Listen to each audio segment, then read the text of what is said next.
What's up, everybody? I am here at 84 Lumber because I'm excited to start another cool project in the house. I'm actually going to be doing wood beams, and I had to come to 84 Lumber because they sell much larger pieces of wood. And my tray ceiling is about 15 feet wide, and they've got exactly what I need. Make sure you check it out.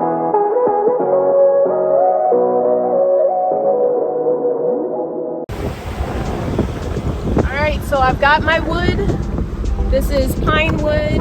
I have it in two different sizes. I have the 8-inch, which is going to go along the sides of the beam, and then I have the 10-inch, which is going to go on the bottom, so it's going to make the beam much wider than it is on the sides. All right, I am finally home. This is my last piece of wood that I'm taking out of the car. I've never done beams before, so I'm not quite sure what exactly is the next step, but I'm gonna figure it out, and I'm excited to see how this project goes.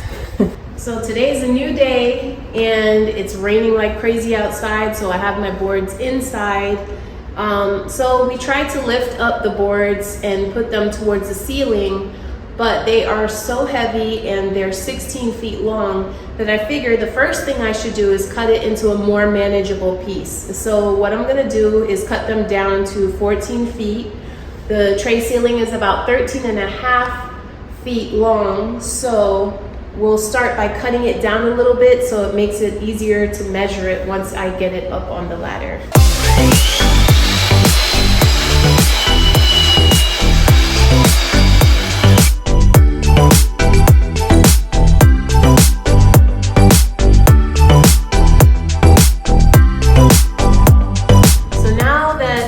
Have all my pieces cut to the right measurement for the tray ceiling. I'm gonna go ahead and cut some smaller pieces of scrap wood as reinforcement for the inside of the beam. So I'm going to go ahead and measure this to the same width of this, the same thickness of this board, and trace a line all the way down on the side pieces.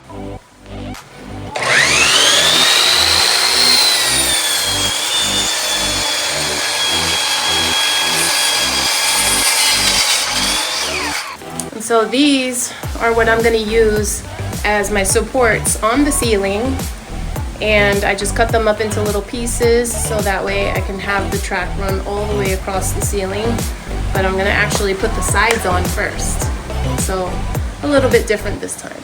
So the reason I'm doing it a little different than most videos that you may have seen is because I don't have a level laser to create a line along the top of the ceiling to act as a guide for the braces. I also decided not to use one long piece of wood as the brace because the beams are already very heavy. Unfortunately, our joists run parallel with the beams, so I wanted to keep the weight on the ceiling to a minimum. We used heavy-duty drywall anchors to attach the braces to the ceiling, and once I had all of the braces attached to the center of the beams, we removed the sides of the beam so that I could go ahead and build the box on the ground. Another tip I'd like to mention is to number your planks for your beams.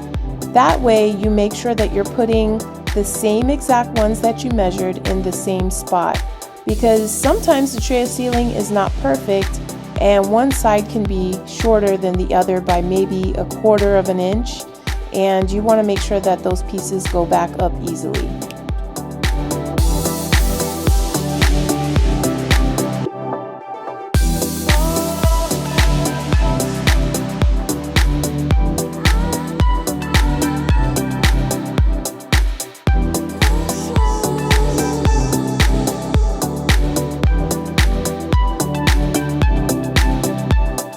So now it's time to build the box, and this is where all of those short wood blocks came in handy so that I could nail the bottom of the beam to the sides.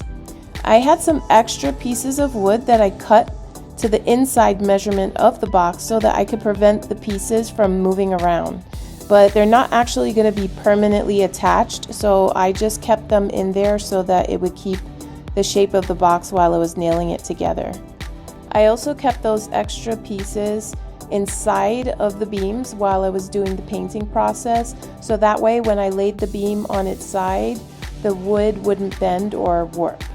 So these are the two side pieces, and this is the piece over here that's gonna be going on top of the beam. And what I'm gonna do is add glue to all these blocks that I've added in here as cleats, and rest that piece of wood on top and start nailing it in.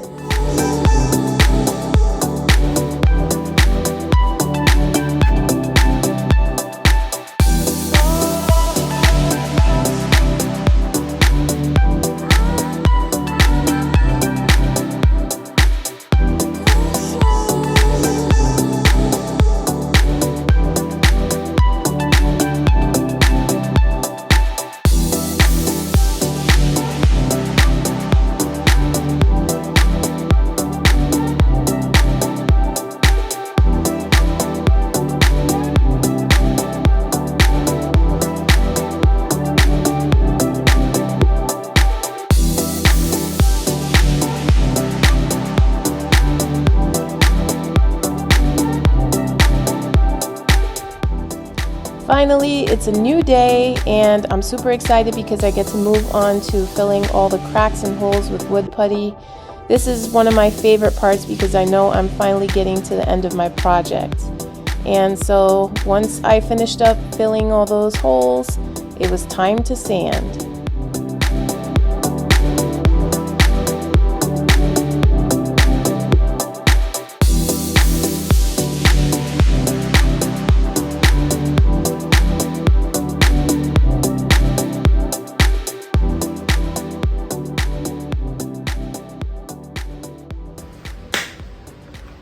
Ready to go, guys? I am finally done with the sanding process. It took a lot longer than I thought, but that was because I put a lot of wood putty in different areas.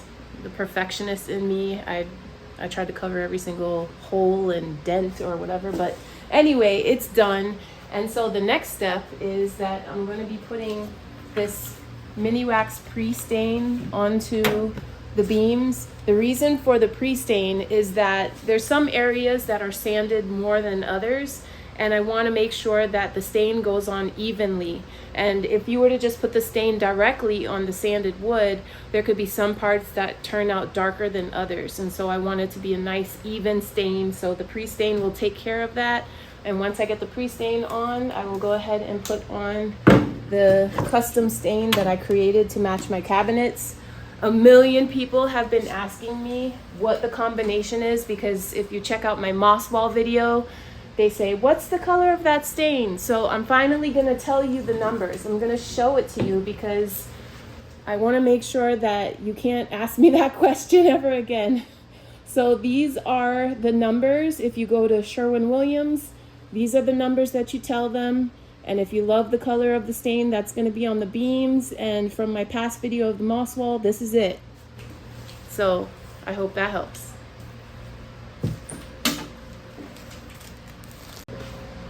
So for me, when it comes to staining things, I'm a, trial by error person. So I have brush, I have sponges, and I have rags. And so the artist in me is just gonna go with whatever works to achieve the look that I want. So don't follow me, when it comes to using all three things. If one thing works for you and you like using a paintbrush to stain, go for it. But you're gonna be seeing me use a bunch of different things to get the look that I want, and that's okay too.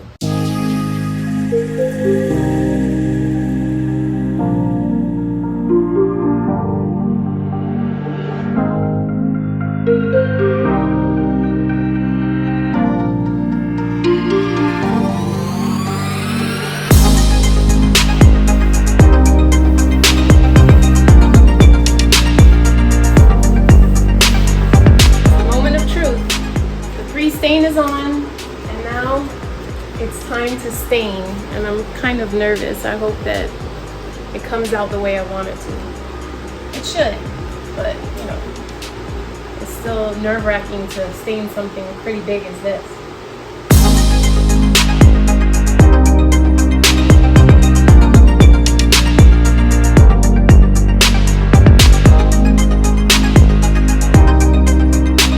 my method of staining that I decided to go with was to paint on a layer of stain and then use the rag to wipe off the excess. And then after I completed the entire beam, I went ahead and did the process one more time so I could achieve the color that I wanted.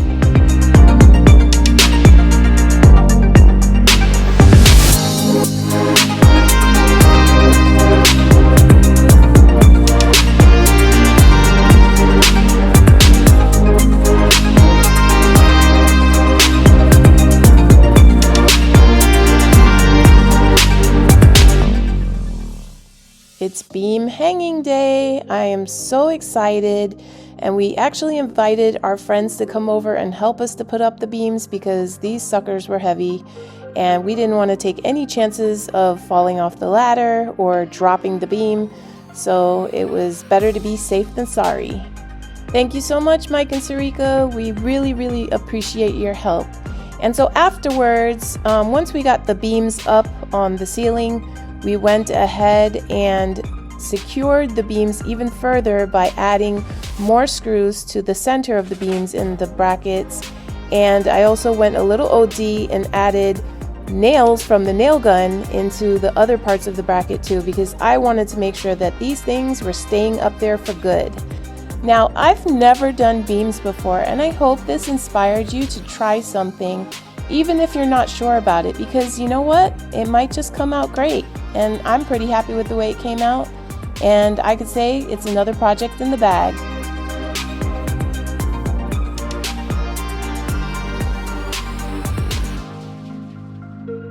It's a wrap, guys. I'm so happy with the way the beams came out. I hope you enjoyed this video, and if you want to see more content like this, make sure you like and subscribe to my channel.